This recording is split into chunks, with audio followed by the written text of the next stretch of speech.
My name is Anna, and at 32, I've spent the last decade building my career as a manager at Preston and Associates, while my younger sisters, Lena and Miriam, were busy starting their families. I was climbing the corporate ladder. Don't get me wrong, I love my job, but sometimes I wonder if I missed out on something along the way. No husband, no kids, just me, and my corner office with a view of the city. It was a regular Tuesday morning when my phone rang. Lena's name flashed across the screen, and I answered while sorting through a stack of reports on my desk. Hey! Ash Lena's voice chirped through the speaker. At 26, my youngest sister had always been the bubbly one. Got a minute, sure, what's up? I shuffled some papers aside, half listening as I reviewed quarterly numbers, so, Helga's turning 60 in 2 months. Right? She paused for a fact. Well, we're planning something special, and we meet everyone to chip in. That got my attention. Okay, how much are we talking about when Lena named the figure? I nearly choked on my coffee. It was more than I'd spent on my last vacation, which, come to think of it, was 3 years ago. I know it's a lot. Lena rushed to add, but it's for Helga. You know, no, it's fine. I said already, pulling up my banking app. I'll transfer it right now. Great. Oh, and one more thing. Make sure you take a week off work for the celebration. Don't plan anything else for that time. Okay. The next few weeks flew by in a blur of meetings and deadlines. I'd occasionally wonder what my sisters were planning with all that money, but whenever I asked, they'd brush me off with vague responses. Eventually, work took over, and Helga's birthday slipped to the back of my mind. Then came the Saturday dinner. We all gathered at our parents' house.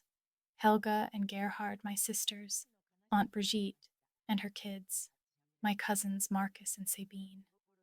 The familiar chaos of family dinner surrounded us, Gerhard telling his same old jokes, Helga fussing over everyone's plates, the usual stuff. That's when Lena dropped her bomb, so she said, pushing her peas around her plate with calculated casualness. We finally got everything arranged for Helga's birthday. We're all going to spend a week at Mountain Pine Resort. The table erupted in excited chatter. Helga was beaming. Gerhard was already talking about hitting the slopes, and my sisters were discussing which ski runs they wanted to try. Why didn't anyone tell me earlier? I asked, feeling a bit left out. I don't even have a ski suit, and there's barely any time to get one now. The table got quiet. Too quiet. Helga cleared her throat, and I felt my stomach drop before she even opened her mouth. Actually, honey, she said with that tone she used when she was about to ask for a favor. She knew I couldn't refuse. We were hoping you could do us all a huge favor and watch the kids while we're there. I stared at my family gathered around the dinner table, waiting for someone to laugh to say it was all a joke. But the silence stretched on, broken only by the soft clink of silverware against plates. You want me to watch the kids. I finally managed to say all 5 of them. My mind started counting them off automatically. Miriam's toddler, Jonas Lena's baby girl, Lotta cousin, Marcus's twins, Tobias and Clara and Sabine's son Paul. 5 kids under the age of 7. Well, you're so good with them, Helga said, as if that explained everything they love. Their Aunt Anna. I looked around the table again, still hoping to see a hint of humor in someone's eyes. There was none, just expectant faces waiting for my usual yes. But that's not fair, I heard myself say, my voice sounding strange to my own ears. I want to celebrate with everyone, too. It's Helga's birthday, Miriam. My 28-year-old sister put down her fork with a sigh. Come on, Anna. You'll be bored there anyway. It's going to be noisy and crowded bored. I repeated. How would you know if I'd be bored? Well, she continued, exchanging glances with Lena. You're great with the kids. They adore you. And let's be honest, it's not like you need a break from family life. I felt my chest tighten. What's that supposed to mean? Lena jumped in her voice, carrying that condescending tone she'd perfected over the years. She just means that you don't have children or a husband to get away from the rest of us. We need this break. You understand, right? The green beans on my plate blurred as I blinked back tears. I wouldn't give them the satisfaction of seeing me cry instead. I quietly pushed back my chair and stood up. Anna Helga's voice held a note of concern, but not enough to actually stop me without a word. I grabbed my purse from the counter and headed for the door. Nobody moved to stop me. Nobody called out. The only sound that followed me was Helga's voice drifting from the dining room. Don't worry. She'll be a little offended at first, but she'll come around. She always does. As I walked to my car, their voices faded behind me, already moving on to discussing ski slopes and winter gear. The evening air was crisp against my face, helping to clear my head. 10 years of putting everyone else first, of being the responsible one, the reliable one, and this is what I got in return. The worst part wasn't even the babysitting request. It was the casualness with which they'd assumed I'd agree, the way they'd planned this whole thing, without me using my money, my time, my vacation days, without even asking, as if I was just a resource to be used, not a member of the family to be included. I spent half the night pacing around my apartment, replaying every family dinner, every holiday, every moment when I dropped everything to help someone else. The memories came flooding back, each one taking on a new, darker meaning in light of tonight's events. There, I was at 16 making dinner, while Helga helped Miriam with her homework. Me at 18, turning down a spring break trip with friends to watch Lena, while our parents took a weekend getaway at 21, working 2 jobs during college to help pay for Miriam's prom dress. The images kept coming year after year, sacrifice after sacrifice. Anna, can you watch Jonas for a few hours? Miriam's voice echoed in my head. I really need a break. Anna, would you mind taking the twins for the weekend? Marcus's familiar request played back like a broken record. Sabine's overwhelmed with Paul, and you're so good with kids. I'd always said yes, always. Even when I had important meetings the next day, even when I was exhausted from my own work week, I'd taken pride in being the reliable one, the responsible sister, the perfect daughter. I collapsed onto my couch, the leather cool against my skin. The photo albums on my coffee table caught my eye. Family vacations where I was always the one behind the camera. Holiday gatherings where I was always in the kitchen while everyone else laughed in the living room. When was the last time someone had asked me what I wanted? It's not like you need a break from family life. Lena's words kept echoing in my head, as if my life, my career, my choices were somehow less valid because I wasn't married with children. As if all my sacrifices meant nothing because they didn't fit their definition of what mattered. Sleep didn't come easily that night. I tossed and turned, remembering how I'd worked through college on a scholarship, determined not to burden my parents financially, how I'd started my career immediately after graduation, helping to put both my sisters through school, all those late nights at the office, climbing the corporate ladder, sending chunks of my salary home to help with family expenses. By morning, I'd made up my mind. I wasn't a confrontational person. Never had been there. Had to be a way to resolve this peacefully, to make them understand without causing a family rift. So I did what I'd always done. When there was a problem, I tried to fix it. I waited until a reasonable hour on Sunday morning before picking up my phone. Helga answered on the third ring. Hi, Helga, I said, keeping my voice steady. I've been thinking about the resort trip, actually. I have a solution. I'll pay for a professional babysitter for all 5 kids that way. Everyone can enjoy the celebration together. The silence on the other end of the line stretched for a moment too long. That won't work. Anna Helga finally said, her voice tight. We can't trust some stranger with the children. They're used to you. Helga, I want to be part of the celebration too. I tried to explain. I want to be there for your birthday. I could find a really good babysitter. Someone with excellent references, you know. You're not exactly a social butterfly. She cut me off, her voice sharp. You'd probably be uncomfortable with all the noise and activity anyway. The children will keep you busy and you enjoy spending time with them. It's perfect for everyone. The click of the call ending echoed in my ear before I could respond. I sat there, phone still pressed to my ear, as Helga's words sank in. She hadn't even bothered to say goodbye. I was still staring at my phone, processing my mother's abrupt hang-up, when it buzzed again. Lena's name flashed across the screen. How dare you? She hissed, before I could even say hello. Helga just told me about your little suggestion about hiring a babysitter. Are you trying to ruin everything? I sat up straighter, my sister's hostile tone catching me off guard. Ruin everything? I'm trying to find a solution that works for everyone. We already have a solution. Lena's voice. Rose. Everything's planned. Anna, everything. And now you're being completely selfish, trying to change all our arrangements at the last minute. The accusation hit me like a slap.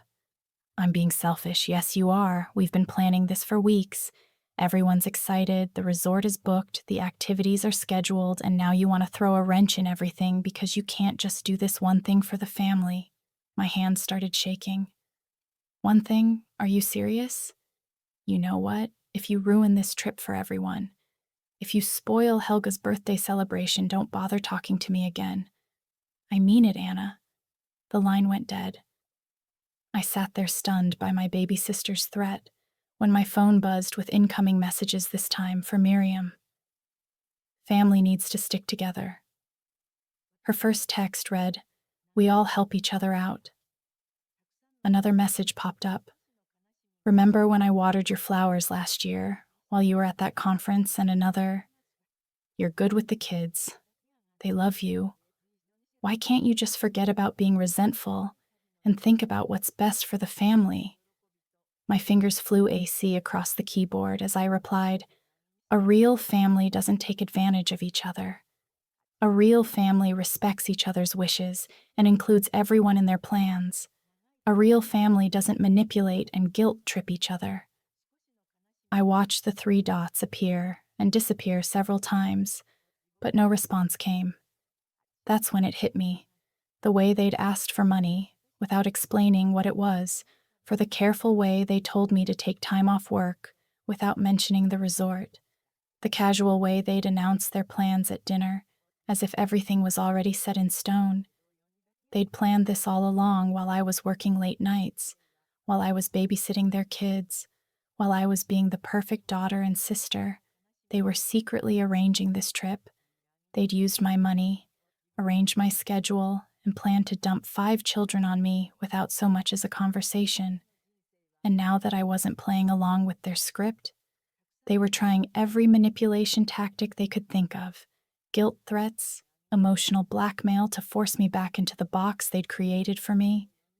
Something strange happens when you finally see through the fog of manipulation. Suddenly everything becomes crystal clear. I felt lighter than I had in years. The guilt that had been weighing me down was replaced by something else.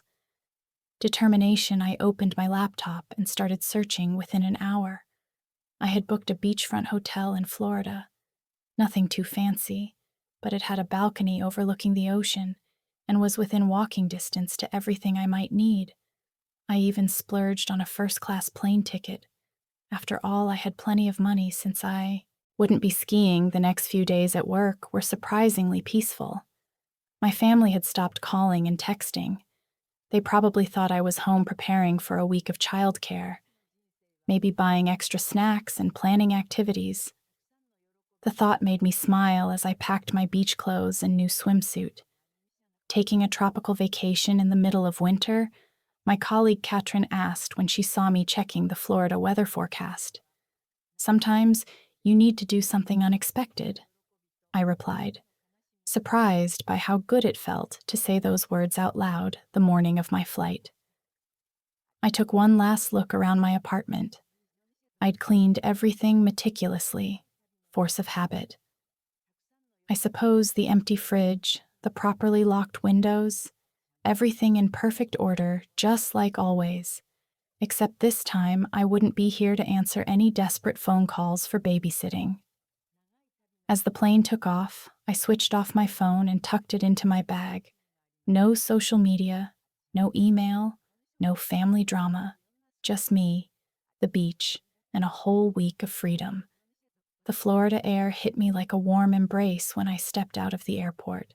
Palm trees swayed in the breeze, and I could smell the salt from the ocean. Even from here, my hotel room was even better than the pictures. The balcony offered a perfect view of the endless blue horizon, and I could hear the waves crashing against the shore.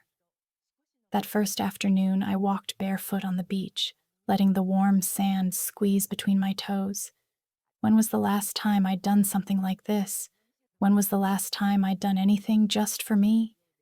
I swam in the hotel pool, read a book without interruption, and had dinner at a quiet beachside restaurant where no one needed me to cut their food or clean up their spills. I watched the sunset from my balcony, sipping a glass of wine, without a single thought about bedtime routines or morning schedules. My last morning in Florida, I savored my final moments of peace. I knew I'd have to turn my phone back on eventually, face whatever chaos I'd left behind, but I hadn't expected quite what I found. When my phone finally powered up, it started buzzing, nonstop messages, voicemails, calls, hundreds of them. The timestamp showed. They started exactly a week ago, early in the morning.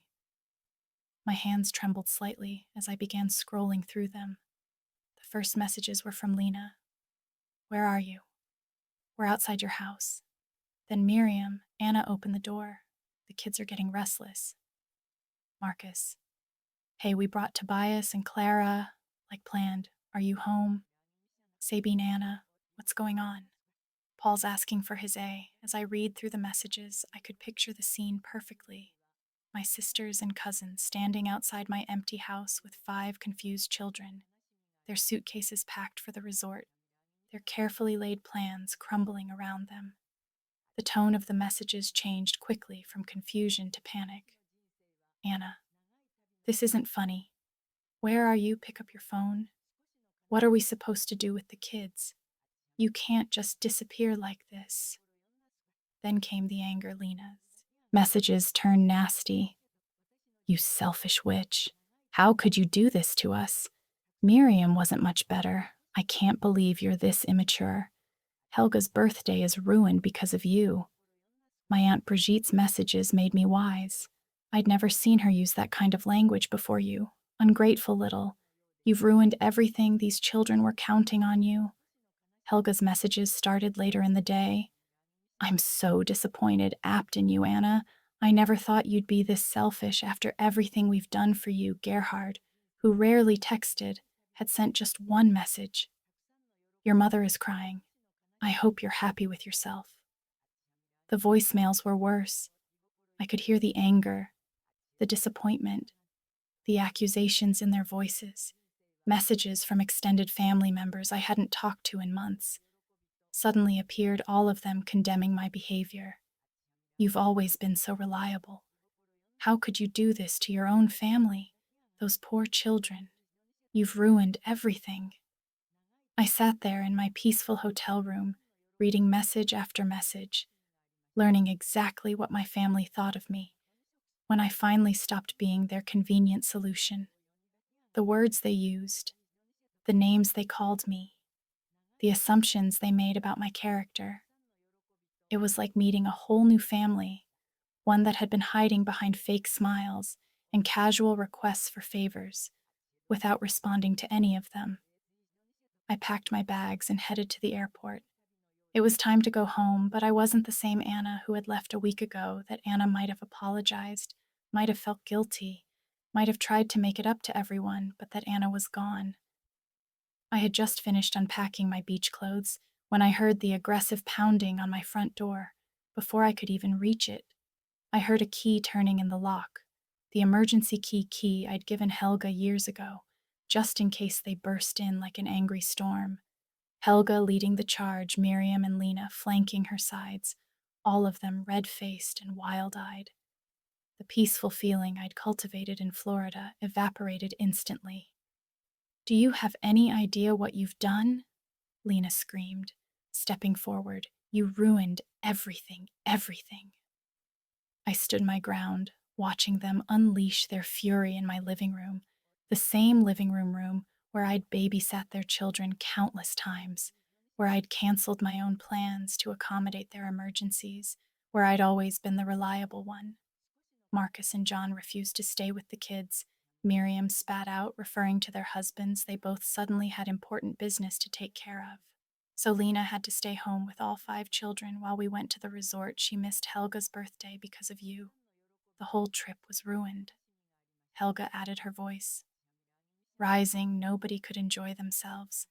All we did was talk about how you betrayed us, how you let everyone down. Your father couldn't even ski properly. He was so upset. They continued their tirade, talking over each other, each one trying to outdo the others and expressing their disappointment and anger. The more they talked, the more absurd it all seemed, until something inside me broke, but not in the way they expected.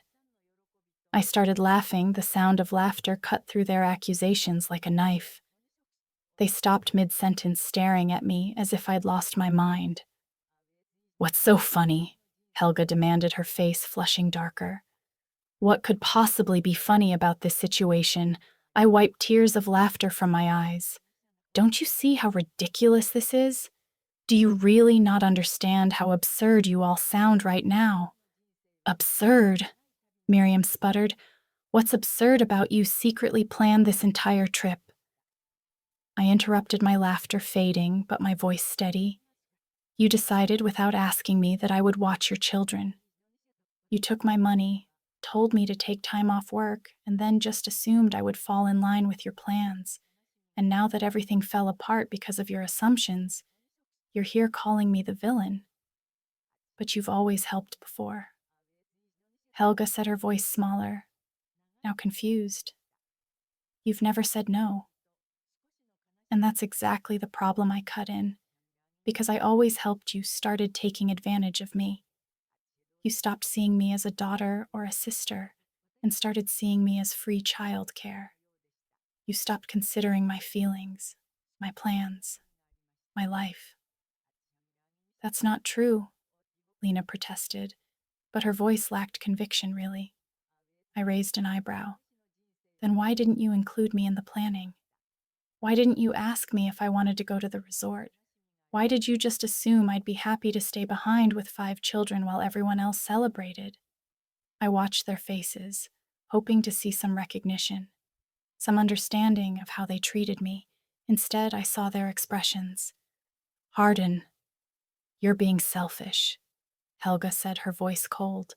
"You've ruined my birthday. You've hurt your sisters. You've disappointed the children. This isn't how I raised you." I felt the last thread of hope snap. "No, Helga, you're the ones being selfish. This whole situation is your fault, not mine." Helga drew herself up to her full height, her face like stone. "If that's how you feel, then perhaps I don't have a daughter named Anna anymore, if that's what you want." "Helga," I said quietly, "then so be it." It's been 6 weeks since that final confrontation in my living room.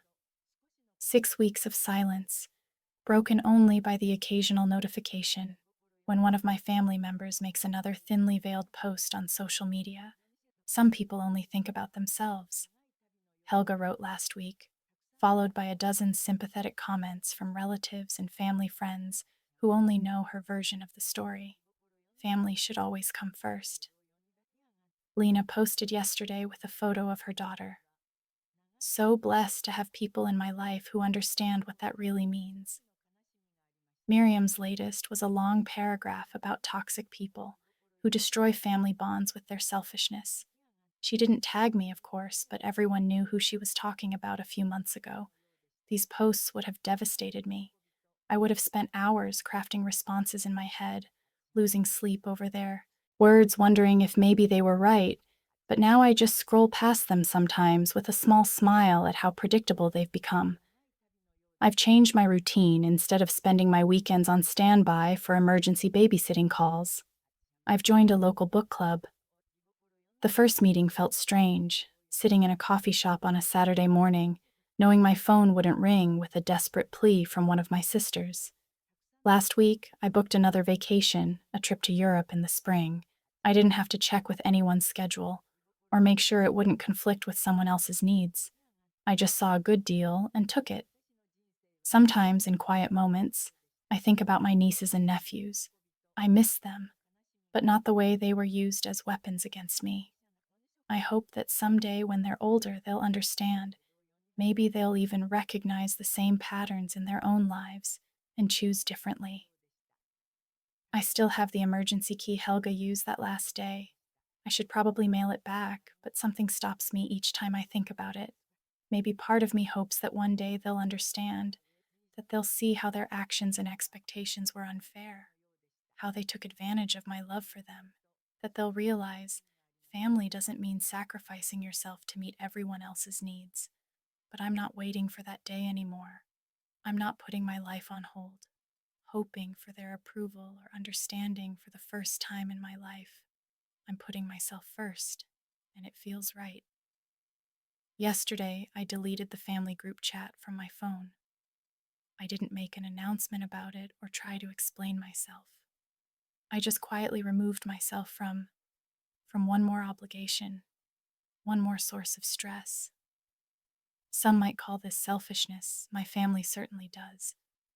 But I've learned that there's a difference between being selfish and having self-respect. Sometimes the healthiest thing you can do is step away from people who can't see your worth beyond what you can do for them.